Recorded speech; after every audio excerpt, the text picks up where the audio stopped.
Vamos lá, vamos discorrer aqui um pouco mais sobre a fé, né? Estamos no capítulo 14, onde fala sobre a fé salvífica. A fé salvífica, em tese, ela já foi explicada, né? Os dois primeiros parágrafos do capítulo 14 já abordaram o que é a fé salvífica e o que ela gera em nós, correto? Já aprendemos isso. Porém, agora temos o terceiro parágrafo. Tá? Pode apagar aqui, Rodrigo, para facilitar a visualização dos irmãos. E aqui está o terceiro parágrafo. Tá? Então preste atenção no texto da confissão. O que ela diz? Esta fé, ou seja, a fé que foi abordada nos outros parágrafos, a fé salvífica, embora possa ser diferente em graus, tá? Então existem graus de fé, e possa ser fraca ou forte, então por existir graus, ela pode ser fraca ou ela pode ser forte. Ainda assim, como as demais graças salvíficas, mesmo se for pequeníssima, ela é de um tipo e de uma natureza diferentes. Aqui essas setas é como se fosse um parênteses, tá? Como acontece com todas as demais graças salvíficas, tá? Daquela fé, então ela é diferente daquela fé e da graça comum que os seguidores meramente professos possuem. Graça comum salva, irmãos? Me dê um exemplo de graça comum. Hã? Natureza, né? Chuva, o sol não nasce para justos e injustos, graça comum, tá? Então ele está falando que essa graça salvífica, que é a fé, tá? Que é um dos elementos que estão contidos na graça, ela é diferente dessas que são comuns a todas as pessoas. Por isso, mesmo que seja muitas vezes atacada e enfraquecida, ainda assim alcança a vitória. Ou seja, uma fé pequeníssima, pequenininha, salva? Salva. Porque ela não deixa de ser uma graça. Ela não deixa de ser uma dádiva dada por Deus. Deus não daria fé para não salvar o indivíduo. Tá? E não necessariamente ele tem que dar uma fé estrondosa, uma fé gigantesca. Não, ele pode dar uma fé pequenininha e aquilo é suficiente para salvar o indivíduo. Tá? Alcança a vitória. Olha só, um detalhe. Crescendo em muitos para uma plena segurança por meio de Cristo. Crescendo em muitos para uma plena segurança. Já ouviu falar de segurança da salvação? O crescimento em Cristo é o que vai te levar a essa segurança. Que é o autor e também o consumador da nossa fé. Então o sujeito aqui dessa última frase, depois da vírgula, é quem? Cristo Jesus. Tá? Ele é o autor e consumador da nossa fé. Tá bom? Então vamos abordar hoje o que é a fé espúria.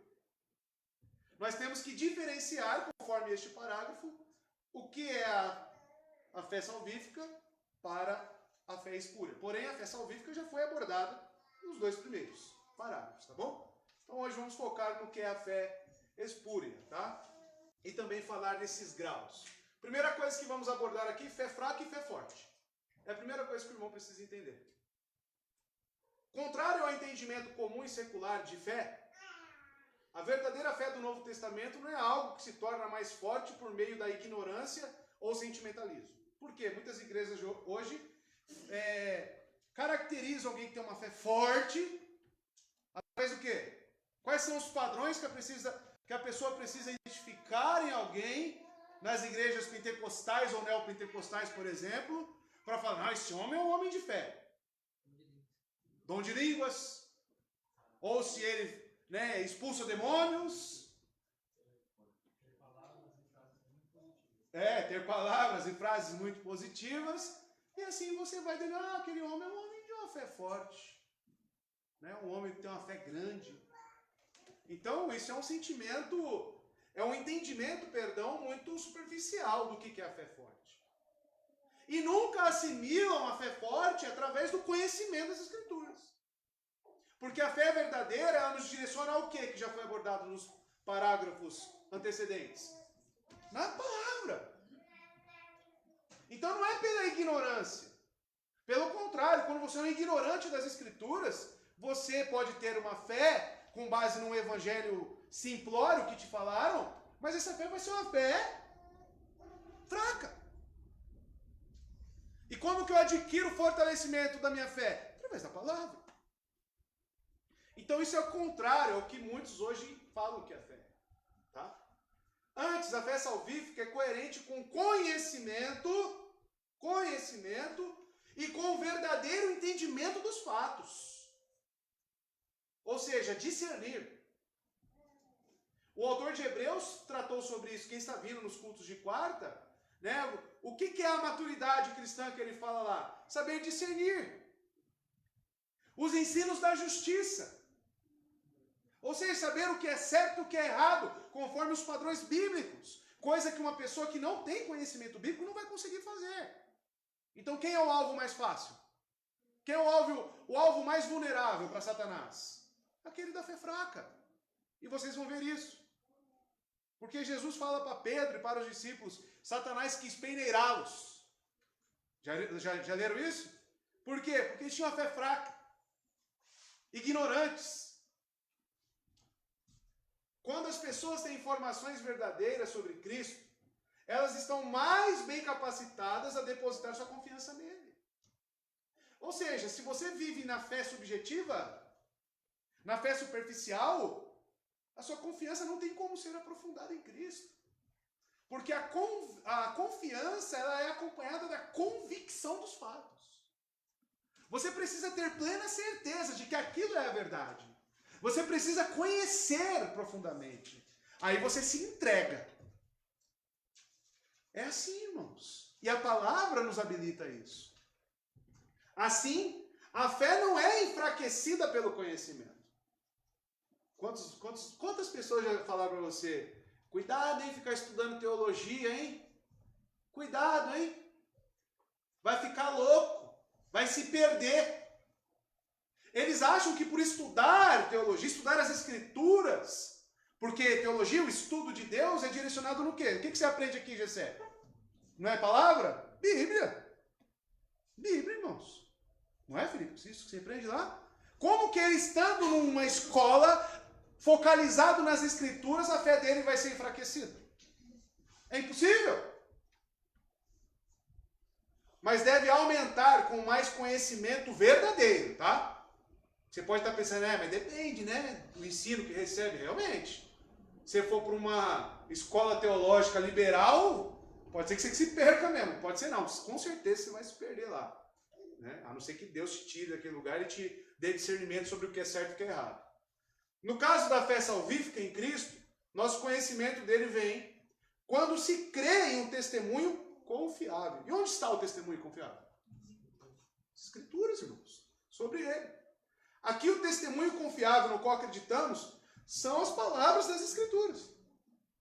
E adquirimos conhecimento verdadeiro a respeito de Cristo através delas. Então, irmãos, as suas orações, queria uma fé, fortaleça, Senhor, a minha fé. Os discípulos oraram a esse respeito. Mas é através da palavra, irmãos. A palavra está aí. Se você lê pouco a Bíblia, se você dedica pouco tempo para as Escrituras, a sua fé vai ser sempre uma fé fraca. Você vai ser muito vulnerável.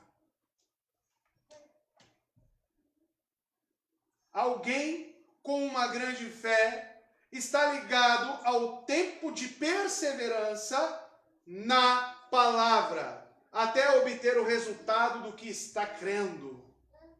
Perseverança na palavra. Enquanto alguém com uma pequena fé está ligado à desistência. Perceberam o antônimo da perseverança?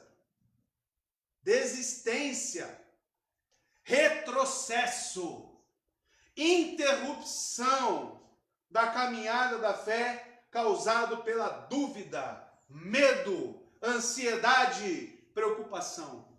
Gamaliel, quando estava no Sinédrio lá, estavam debatendo sobre Pedro, João, os apóstolos. Lá em Atos já, o que Gamaliel falou? Deixe eles. Se for de Deus, vai prosperar. Se não for, eles vão se perecer. Não vai dar certo. E é justamente isso. O que diferencia uma fé forte de uma fé fraca ou de uma falsa fé, até mesmo, porque algo que os irmãos têm que entender e tomar cuidado é que a fé fraca, ela se assimila, ela é muito semelhante à fé espúria, tá? Nas suas evidências. Eu não quero ter uma fé fraca. A igreja não pode ter essa visão. Nós temos que crescer. O autor de Hebreus diz isso. Prossigamos para a maturidade. Avancemos. Não é isso que foi pregado aqui na quarta-feira? Está lá, irmãos. Então, se eu perguntar para vocês lá qual que é a diferença, né, na provinha da fé fraca para a fé forte, tá aí, ó. Tá bom? Tá aqui. Alguns textos, para que os irmãos vejam que o conhecimento, ele está totalmente atrelado ao fortalecimento da fé, ou até mesmo à aquisição dessa fé. Deus te deu uma alma, irmãos, ou seja, sentimentos, intelecto, emoções, volição. Por que Deus te deu uma alma? Veja só.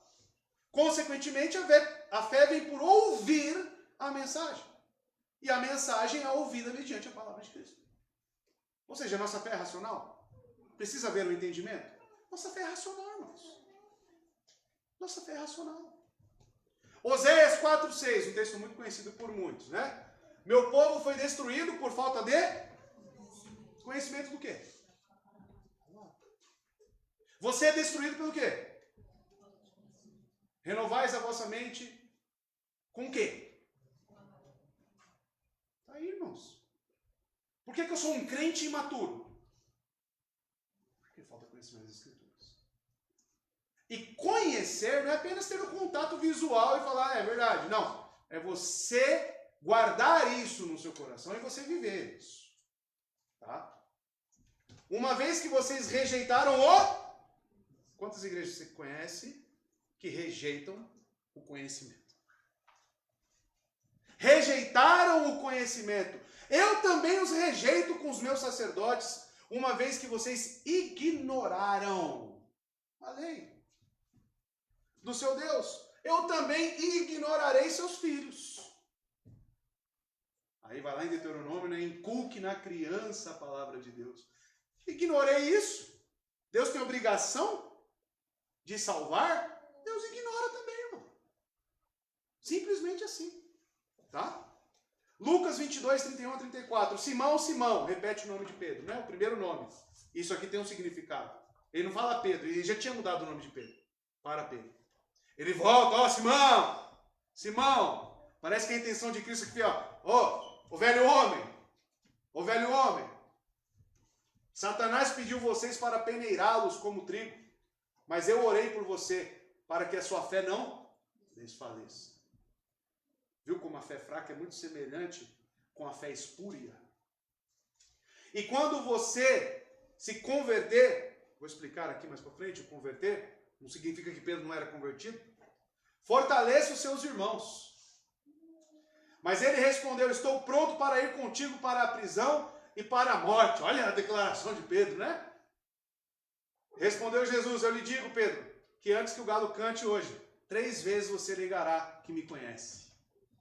Era a fé que Pedro tinha. Tá? Neste momento. Comentários de Matthew Wayne, né? Um presbiteriano, muito conhecido. O que ele fala sobre o texto de Pedro, para que os irmãos entendam? Provavelmente Satanás tinha acusado os discípulos perante Deus, Pai, de serem mercenários ao seguirem Cristo, dizendo que só desejavam enriquecer e progredir neste mundo, e tem razão. Vocês lembram lá, os discípulos falaram, Senhor, quem vai ser maior no reino? Né? Coloque um à sua direita e outro à sua esquerda. Eles tinham uma visão de Cristo como um rei, um diplomata. Eles não entendiam o reino espiritual de Cristo ainda. E Satanás viu isso como um prato cheio. Ou seja, era a ignorância dos discípulos. A ignorância se torna o ponto para que você seja tentado. enriquecer e progredir neste mundo de forma que tinha acusado Jó. Da mesma forma que Satanás se apresentou diante de Deus, se apresentou para acusar Jó, ele se apresentou para acusar os discípulos também. Os problemas que agora lhes surgiam eram testes e iriam testar o que havia neles. Mas isso não era tudo. Satanás desejou testá-los com as suas tentações e esforçou-se por meio destes problemas a levá-los ao pecado. A perda e a confusão como o trigo quando é peneirado para separar a palha. Ou melhor, para eliminar o trigo e deixar somente a palha. A intenção de Satanás ao acusar, irmãos, querer peneirá-los, era falar que eles não eram salvos. Para tratar eles como palha. Só que aí Cristo fala, eu orei por vocês. Aí vem o cumprimento de João 10. Eu dou a minha vida pelas minhas ovelhas e ninguém pode tomá-las de mim. Ninguém. Tá? Tu, quando te converteres, confirma teus irmãos. Aqui a conversão, o que significa? Que Jesus falou. Quando você for recuperado pela graça divina e for trazido ao arrependimento. Você precisa de arrependimento todos os dias. Então, em tese, você precisa de conversão todos os dias.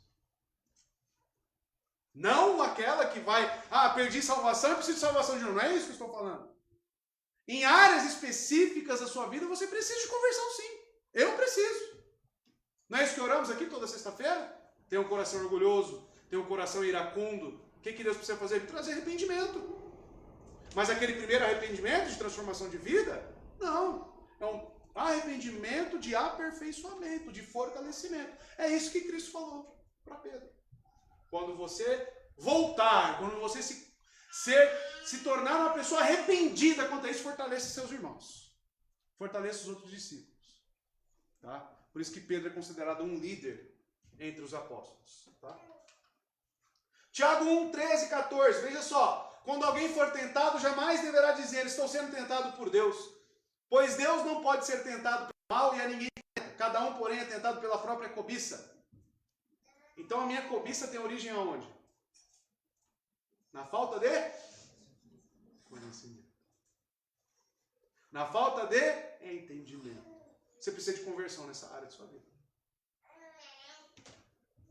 Se eu sou tentado em alguma coisa na minha vida, eu tenho que logo ver, isso é uma fragilidade em mim.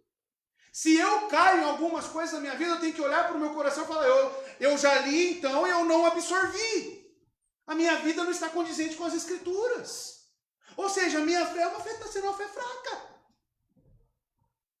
É isso, irmãos. 1 Coríntios 3, irmãos, não lhes pude falar como a espirituais, mas como a carnais. Como a crianças em Cristo. Significa que não existia conversão nesses crentes? Ele escreve a uma igreja, irmãos. Dei-lhes leite e não alimento sólido, pois vocês não estavam em condições de recebê-lo. De fato, vocês ainda não estão em condições, porque ainda são carnais. E por que eles eram carnais? Por que os crentes em Corinto falavam, não, eu sou de Apolo, eu sou de Paulo? Né? Por que tinha essas divisões? Porque lá no capítulo 11, lá a parte da ceia, ele fala, eu não vos louvo. Paulo, eu não vos louvo, vocês não esperam um ao outro. Comam em casa. Por quê? Porque eles eram carnais. E por que eu sou carnal? Porque a falta de entendimento das Escrituras é o que me torna carnal. Fé fraca. Fé fraca. Então, o que apresento aqui é a solução para você, meu irmão. E mesmo assim, dependendo da soberana vontade de Deus. Mas a sua parte é o quê? Estudar as Escrituras. Ler as Escrituras. Não sabe diferenciar a sua mão direita da esquerda. Por quê? Porque te falta conhecimento. Te falta entendimento bíblico. Porque quando acontece a metanoia, que é arrependimento, vocês vão ver aqui, é mediante as Escrituras, irmãos. E é isso que nós temos que entender. Sempre eu caio nesse mesmo pecado. Então, por que será? Você tem que atacar a raiz do problema. Hebreus 5,13, quem se alimenta de leite ainda é criança e não tem experiência no ensino, veja a palavra, ensino da justiça. Por que eu trouxe esses textos? Para que você entenda que cobiça, carnalidade, está totalmente relacionado a entendimento das Escrituras. Entendimento. Por que as pessoas permanecem em igrejas hereges? Por quê? O que falta para elas? Entendimento, irmãos. Conhecimento. Aí ficam lá, mas ele está falando de Jesus, tão lindo. Não consegue discernir. A falsa fé. As Escrituras revelam a existência de uma fé falsa.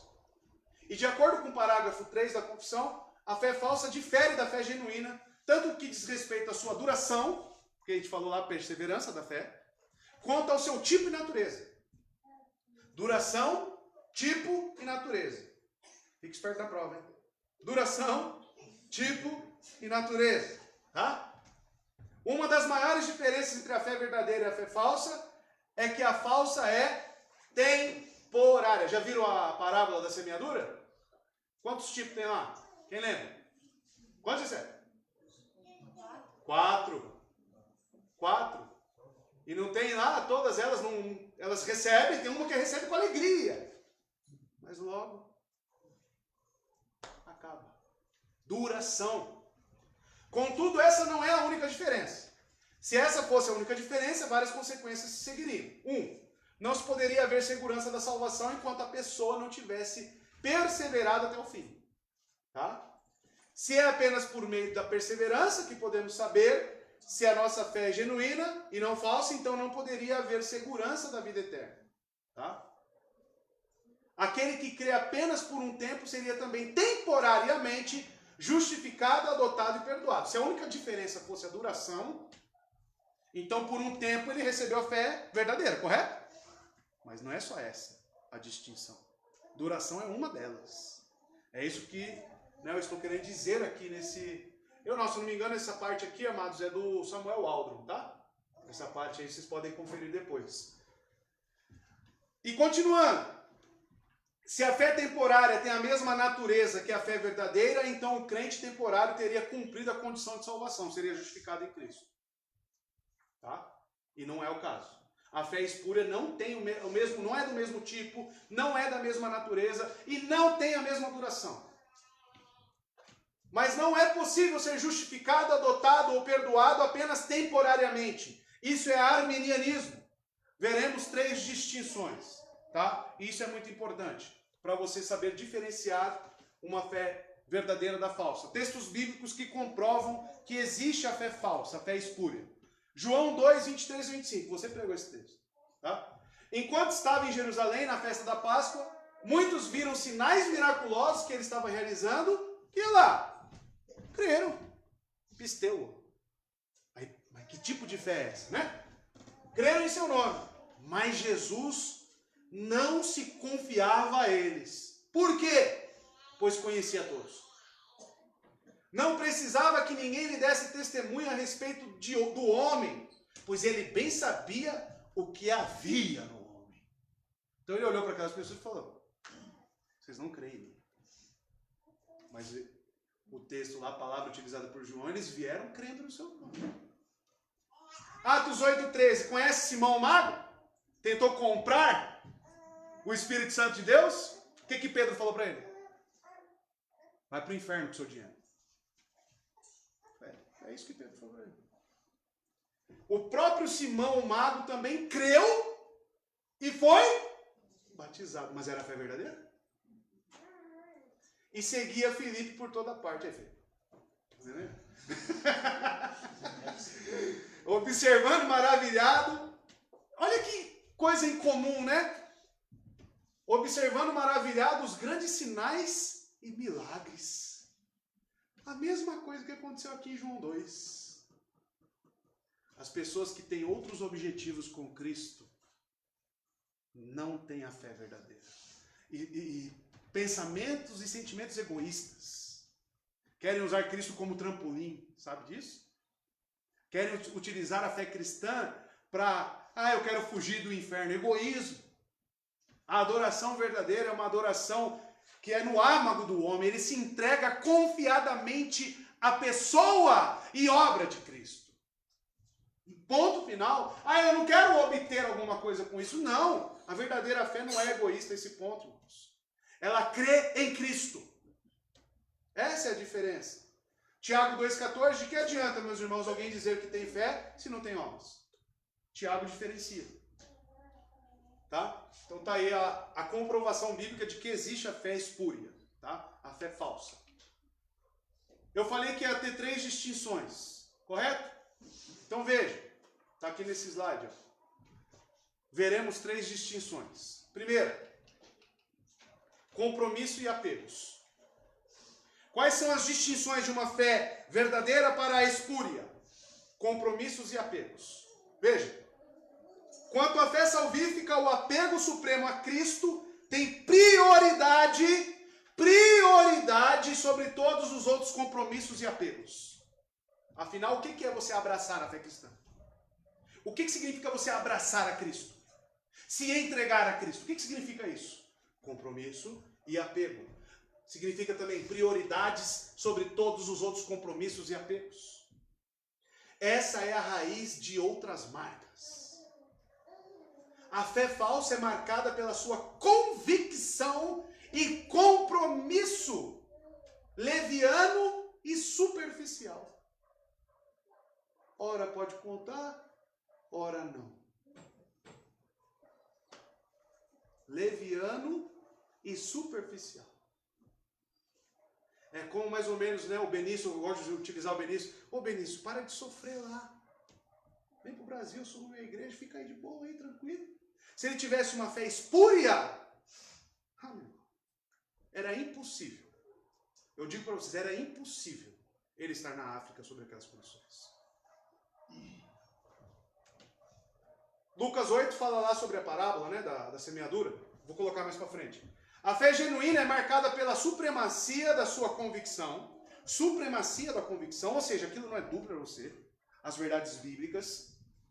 Convicção na verdade do Evangelho. E o compromisso com Cristo do Evangelho. A fé genuína, ela vai te colocar em um compromisso para com Cristo. O Cristo do Evangelho. O que isso significa? Que tudo aquilo que Ele te ordena, você deseja cumprir. E você se compromete a cumprir. Tiago fala sobre isso, né? As obras, tem vários textos aqui, que depois os irmãos podem consultar. Mas compromisso e apegos, irmãos. Isso é a primeira distinção entre a fé verdadeira e a fé falsa.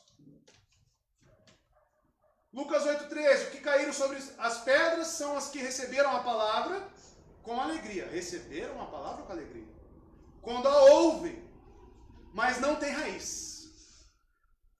Uma lição de casa para você, um estudo aí. Vai atrás do que ele quer dizer não tem raiz. O que significa ter raiz na fé? O que é isso? Ele está utilizando de uma parábola, mas vamos lá, vamos usar uma metáfora também. Você já tentou puxar aquele matinho, aquela tiririca que nasce no seu portão? Aquelas que tem uma raiz profunda? Não vem! Agora aquelas que tem a raiz só superficial. Com 2 dedinhos, assim, e já tira. Será que tem alguma similaridade com o que Cristo está falando? Creem durante algum tempo, mas desistem na hora da aprovação. Desistem na hora da aprovação. 1 Pedro 2, verso 7 e 8. Portanto, para vocês, os que creem, esta pedra é preciosa, mas para os que não creem, a pedra que os construtores rejeitaram tornou-se pedra angular. E pedra de tropeço e rocha que faz cair. Os que não creem tropeçam, por quê? Porque desobedecem a mensagem. Por isso que compromisso com Cristo. Tá? Para o que também foram destinados.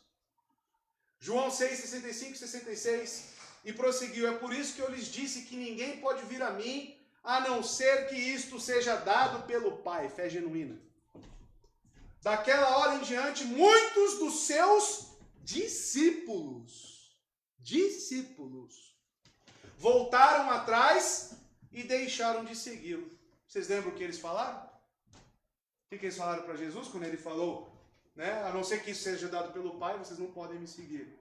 Qual foi a réplica deles? Quem lembra? As palavras são muito duras. Muito dura essa palavra.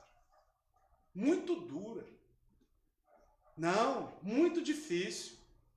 Evangelho é muito difícil, Jesus. Não, muitas regras. Não tem compromisso com a verdade. Não tem compromisso. Aí, ó. Segunda distinção da fé verdadeira para a fé falsa. Santidade universal. O que significa isso? Vamos ver. A santidade universal também marca a fé salvífica. Santidade universal não significa santidade perfeita. Que fique claro. Significa que as ordens de Cristo são absolutas sobre nossas vidas.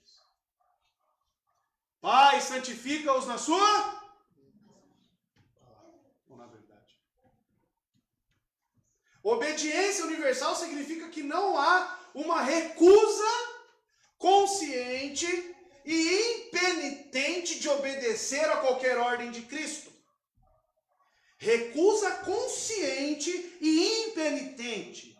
Você se recusa deliberadamente, você tem desejo em desobedecer a Cristo. Você não é salvo se você faz isso. Porque um salvo nunca vai ter desejo em querer desobedecer a Cristo. E Paulo fala isso. O bem que eu quero fazer, o que ele está querendo dizer isso? Que lá dentro dele, ele tem desejo. Certo, Rodrigo? Você estava estudando esse texto, né? E ele ainda fala, com isso eu comprovo que a lei é boa. Ou seja, ele conhecia. Dentro de si ele tinha desejo em querer obedecer. Mas o produto final, às vezes, não é como queremos, né? Mas a pessoa que pega e fala, não, eu gosto de desobedecer. Eu quero desobedecer. Essa não é a característica da fé verdadeira. Há um desejo sincero e um esforço. Olha só. Há um desejo sincero e um esforço para obedecer a todos os mandamentos. Significa que conseguimos? Mas significa que você não quer? Você quer a perfeição. Você tem desejo pela perfeição. Você olha para Cristo e você quer ser como Ele. Ele foi perfeito? Qual que é o desejo de um cristão? Ser como Cristo. Se não é isso, que compromisso é esse com Cristo? Não existe compromisso. Porque Ele andou na verdade e Ele não pisou fora dessa linha. Ele andou em perfeição. E Ele é o nosso parâmetro. A fé genuína recebe todas as palavras de Cristo como verdade e se submete a todas as ordens de Cristo como verdadeiras. Então, logo, ter compromisso com Cristo é ter compromisso com aquilo que Ele me ordena. Não tem como você separar as duas coisas. Ter compromisso com Cristo é ter compromisso com aquilo que Ele te ordena. Batismo salva? Mas um crente quer batizar? Por quê? É ordenança? Acabou. E assim você replica em todas as outras coisas. Continuando. Abraão creu no que Deus disse e se submeteu às suas ordens mais difíceis. Ele se submeteu. Entrega seu filho. Sim, senhor. Eu vou lá. E foi. E por que ele obedeceu? Porque ele confiava plenamente no seu Salvador. Plenamente. Compromisso. Tinha compromisso, Abraão? Moisés tinha compromisso? Moisés tinha duas opções. Ou permanecer como um dos reis no Egito, palácio, tudo. Ou ir para o deserto com mais de 1 milhão de pessoas rebeldes. O que ele fez? No começo falou, não, manda outro. Né? Estava meio relutante. Não, você vai. E foi. Mas ele abriu mão. Estão vendo o que é a fé, irmãos? Já a fé espúria não possui este desejo por santidade. E eu coloquei / obediência, porque as duas... Santidade é o quê? Santidade é justamente você cumprir aquilo que a palavra te exige. É estar conformado com as Escrituras. Isso é santidade, irmãos. Então, a fé espúria não possui esse desejo por santidade e obediência. Ela trata assim, ó. Santidade? O que é isso que Jesus está falando aí? Ah, muito difícil. Não. Não quero. Essa é a fé verdadeira. Você vê o seu Senhor falando, porque Ele é Senhor e Salvador. Não é só Salvador. Ele é Senhor. Aí o seu senhor fala, ó, você tem que vir para o culto, você tem que cultuar. Aí você fala, não gosto muito. Vou ser crente na minha casa. Estão entendendo? Olha lá, acaba por relativizar, aí, acaba por relativizar o pecado e as suas consequências. Porque ao passo que ele não quer ter compromisso com a santidade e obediência, qual que é o segundo passo? Eu vou transformar isso que ele está me falando em não tão grave assim. Isso aí passa. Isso aí é tranquilo. Isso é característico de quem tem uma fé espúria. Porque em questões de obediências a Cristo, um cristão ortodoxo, ele fala, é isso? Então é isso. Acabou. É absoluto na minha vida, não é relativizado. Não é. Sejam perfeitos como o Pai é perfeito. Ele falou. Está no imperativo isso? Sejam. Está no imperativo? Tá. Então o que eu tenho que fazer? Eu tenho que buscar isso, meu irmão. Acabou, ponto final. Ah, mas eu nunca vou conseguir a perfeição. Jesus falou isso, mas não é bem assim. Você está relativizando, meu irmão. Ele é o parâmetro. Ele é o parâmetro. E é ele que nós temos que buscar. E se ele fala para buscar a perfeição, então eu vou buscar a perfeição. Levando-os a descartar as ordenanças de Cristo. E você relativizar as coisas vai levar você a abandonar as ordenanças. Um caminho está atrelado ao outro. Tá? João 6,60. Ao ouvirem isso, muitos dos seus discípulos disseram, dura essa palavra, quem consegue ouvi-la? Consegue enxergar a relativização ali? Quem consegue ouvi-las? Tipo, Jesus, você está maluco? É assim que é salvo? Aí vira para você, ô santarrão, é tudo isso que exige de mim a palavra? Não, isso aí não é o Deus não, das Escrituras. Já ouviu isso? Muito semelhante? Quem pode ouvi-las? Quem consegue? Quem consegue? Tem que sujeitar seu marido. Tem que ser submisso ao seu marido. Eu não. Eu não. Esse padrão aí é muito alto. Quem consegue ouvi-lo? Quem consegue cumpri-lo? Relativiza. João 6,68. Simão Pedro respondeu, Senhor, olha a diferença. Eu coloquei aqui para estabelecer o contraste. Fé espúria, fé verdadeira. Senhor, porque ele perguntou, e vocês aí? E vocês, discípulos? Não vão embora, não? Vai embora. Levanta, vai embora. Aí Pedro fala, Senhor, para quem iremos? Tu tens as palavras de vida eterna. Enxergou o compromisso? Enxergou a dependência? Pedro estava disposto a ouvir e obedecer? Ninguém pode questionar isso em Pedro. Ninguém. Mesmo com a fé fraca. Ele estava disposto a obedecer. Até mesmo quando ele falou, vou morrer com o Senhor. Ele estava disposto. Mas faltava ainda alguma perfeição na fé. Para ele cumprir aquilo. Tá?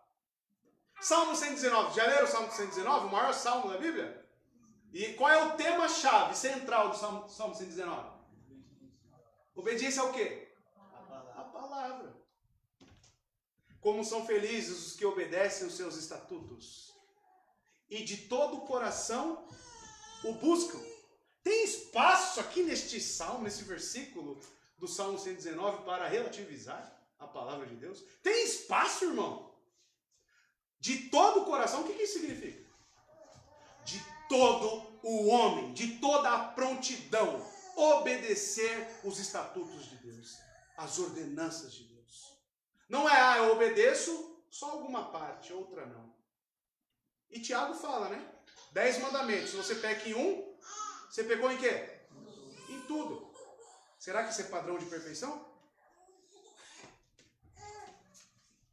Terceira distinção. Perseverança nos frutos. Vamos ver o que é isso?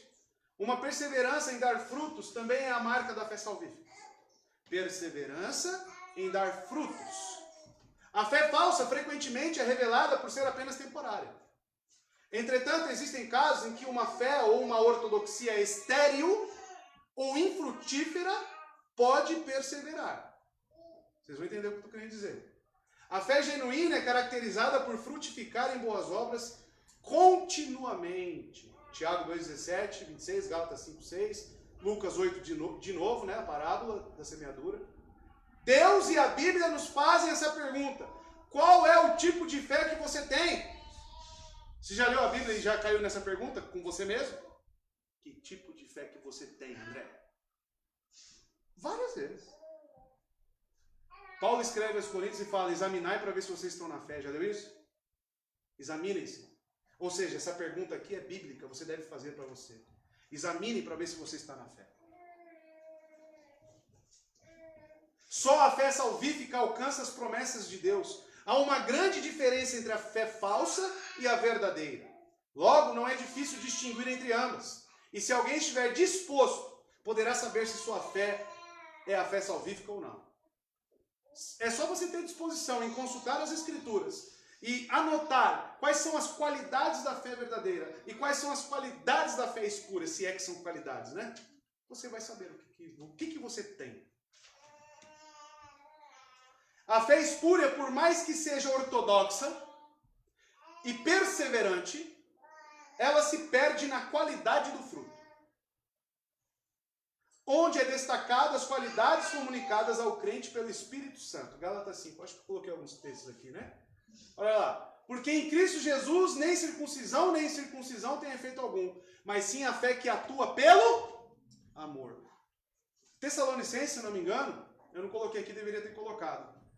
Fala que existe a falsa aparência de piedade. Já leram isso? O que significa isso?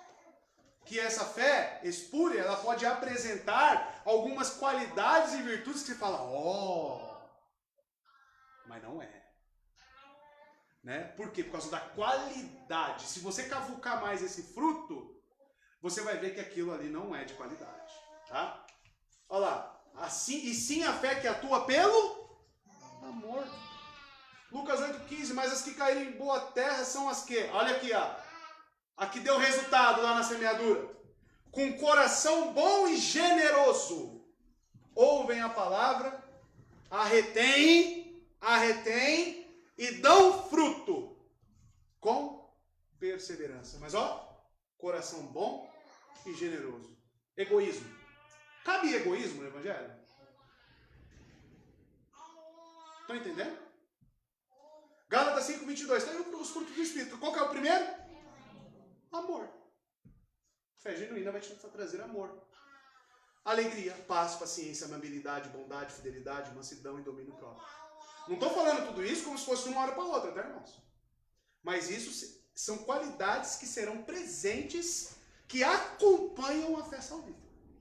Pode demorar para desenvolver tudo isso, mas desenvolve. Cresce. Olha lá, fé que cresce. Aqueles que negligenciam os meios ordinários da graça, como oração, comunhão, palavra, ceia, batismo, para crescer na fé serão fracos, mas não serão totalmente perdidos. O Espírito neles sempre vencerá e os trará para o seu reino. Podemos ver este ponto no exemplo de Pedro. O Senhor Cristo, Jesus Cristo, antes de sua morte, disse a Pedro que Pedro o negaria 3 vezes. Quando isso se cumpriu, Pedro chorou amargamente. Amargamente. Mateus 26:75. Por causa de sua rejeição ao seu Senhor. Sua fé naquela época era muito fraca, mas Jesus restaura Pedro. Você vê em João, ele já ressurreto, aparecendo na praia e fazendo lá um café da manhã para os discípulos. Resgatou os discípulos. Pedro mais tarde se torna o primeiro evangelista a falar com a multidão sobre o evangelho de Jesus Cristo no dia de Pentecoste. Ele se torna aquele que é crucificado de cabeça para baixo, seguindo os passos do seu Senhor. Foi crucificado. Por mais que ele tentou dar uma fugidinha ali no final, né? Mas, segundo Eusébio de Cesareia, relata que ele, quando foram lá colocar ele na cruz, ele tentou fugir. E segundo o relato, não estou falando que isso é verdade, mas segundo o historiador do primeiro século, ele fala que Jesus apareceu para ele nas portas de Jerusalém. Ele já querendo sair. Jesus profetizou com a morte dele? Em João 21? Sim. E Pedro tentou fugir. Aí Pedro apareceu na porta e falou, onde você vai? Para onde você está indo? Pode voltar lá para o seu destino. E ele foi. Ele foi. E já velho, hein? E já velho. Vemos a fé e a confiança muito fraca de Pedro em Jesus quando ele o negou. Mas quando o Espírito veio e quando o Senhor Jesus restaurou Pedro, vemos a sua fé ousada e destemida. Atos fica claro a fé ousada e destemida de Pedro. De que ele poderia ficar contra as autoridades e dizer devemos obedecer a Deus em vez de honrar, em vez de homens. Atos 5, 29. Aí a ousadia de Pedro, a coragem. Tá? E essa fé verdadeira, irmãos, vai te levar à segurança da salvação. Mas devemos também diferenciar essas duas coisas, porque existe um grande erro nisso. Porque muitos caracterizam a fé como segurança da salvação. Já viram isso? Você só é salvo se você tiver segurança da sua salvação. Será que isso está certo? Sabendo que a fé é uma fé que cresce? Será que a segurança ela já vem no ato de que você recebe a fé? Pode ser que sim. Né? Pode ser que Deus já te dê uma fé muito grande. Mas pode ser que não. E acho que na maioria dos casos não. Tá? A segurança da salvação pode ser definida como saber ou crer que se tem a vida eterna e que se entrará na vida eterna no último dia. Há duas declarações necessárias a serem feitas a respeito da relação entre fé e segurança. Primeiro, a fé não é segurança. Primeira coisa que você precisa saber. A fé não é segurança. São coisas distintas. Estão juntas? Sim, mas são distintas. Tá? A terminologia bíblica da fé faz uma clara distinção entre fé e segurança. Há palavras bíblicas que incluem a ideia de segurança pessoal. Confiança e esperança. A Bíblia não usa das palavras como as palavras centrais para descrever a fé salvífica. Fé por um lado e esperança e confiança por outro pertence à mesma família. Né? Pertence a famílias distintas de palavras que claramente não são intercambiáveis. Ou seja, você pegar biblicamente as palavras utilizadas para segurança e as palavras utilizadas para definir fé, elas não podem ser intercambiáveis. Isso significa o quê? Que são distintas. São coisas diferentes. Tá? A base bíblica da fé é sempre a palavra de Deus. Isso mostra claramente que a fé não é segurança. Ter fé está relacionado com a palavra. Olhar para a palavra e crer na palavra como verdade absoluta. Tá? As Escrituras, em parte alguma, afirmam que algum de nós, pelo nome, é cristão. Portanto, a fé não é segurança. Tá? A fé, como vimos, é convicção da verdade do Evangelho e compromisso com Cristo do Evangelho. Claramente, essa não é a definição de segurança, que eu já vou trazer para os irmãos. Segurança é saber por si próprio que se possui a salvação. Conseguiram identificar a diferenciação? Veja só, vai ficar mais claro agora. Dizer que a fé envolve segurança é dizer que uma pessoa deve acreditar que está salva para ser salva. Entenderam? Falar que ter fé é a mesma coisa que ter a segurança é falar isso. É acreditar que está salvo para ser salvo. Tanto que muitas igrejas falam, se você não tiver certeza da sua salvação, você não pode batizar. O que nós temos que identificar nas pessoas? Se elas têm um compromisso com Cristo e com a palavra. Não necessariamente ela vai falar, eu tenho certeza absoluta de que eu estarei com Cristo no último dia. São coisas diferentes. Tá? São promessas, coisas que ainda tomarão corpo na vida do cristão. E é isso que está sendo abordado. Um pecador vai a Cristo porque acredita que não é salvo. É justamente o caminho contrário. Por que você foi a Cristo? Porque você enxergou que precisa de salvação, não é isso? Aí eu te cobro. Não, você tem que ter certeza de salvação. Como é que você vai ter certeza? Sendo que você está indo até Ele para que você tenha essa certeza futuramente. Entenderam? Um pecador vai a Cristo porque acredita que não é salvo, não porque acredita que é. Esse é o problema de você intercambiar as duas palavras, segurança e fé. Se é pela fé que recebemos a salvação, a fé não pode ser a segurança de que somos salvos. Todas essas considerações nos obrigam a fazer uma distinção clara entre fé e segurança. Mas eu não estou dizendo que a segurança ela acompanha a fé, tá bom? Que fique claro. Da salvação, mas isso nos conduz a uma verdade equilibrada. Olha lá a verdade equilibrada, 2 pontos. A fé é inseparável da segurança. A fé salvífica vai levar o cristão a ter segurança da salvação. Mas você dizer que fé é a mesma coisa que segurança, aí é outro caminho. Aí é um erro. Estão entendendo? Entendeu? Porque deu todo aquele problema aquela vez? Entendeu? Por causa disso. Por que eu estou falando isso por Vitor? Porque um dos grandes embates que eu tinha na outra igreja era justamente isso. Levava lá o jovenzinho lá que mal conhecia a Bíblia. Mal conhecia a Bíblia. Você tem certeza de salvação? Segurança absoluta. E obrigava, meio que obrigava ele a falar assim, diante da igreja. Como? É justamente o que estamos abordando aqui. Né? Um pecador vai a Cristo. Se é pela fé que recebemos salvação, a fé não pode ser a segurança de que somos salvos. Tá? A semente da segurança foi plantada no campo de cada coração do crente. Isso porque a fé, exercida na conversão, recebe o espírito de adoção. Tá? Gálatas 3:2 e 4:6. O espírito de adoção, contudo, produz a semente da segurança, para que o adotado possa clamar Abba, Pai. Então o Espírito vai levar o crente a clamar Abba, Pai. Filiação. Tá? Isso também pode ser visto no fato de que cada crente é marcado pela graça da esperança. A segurança faz parte da essência da esperança.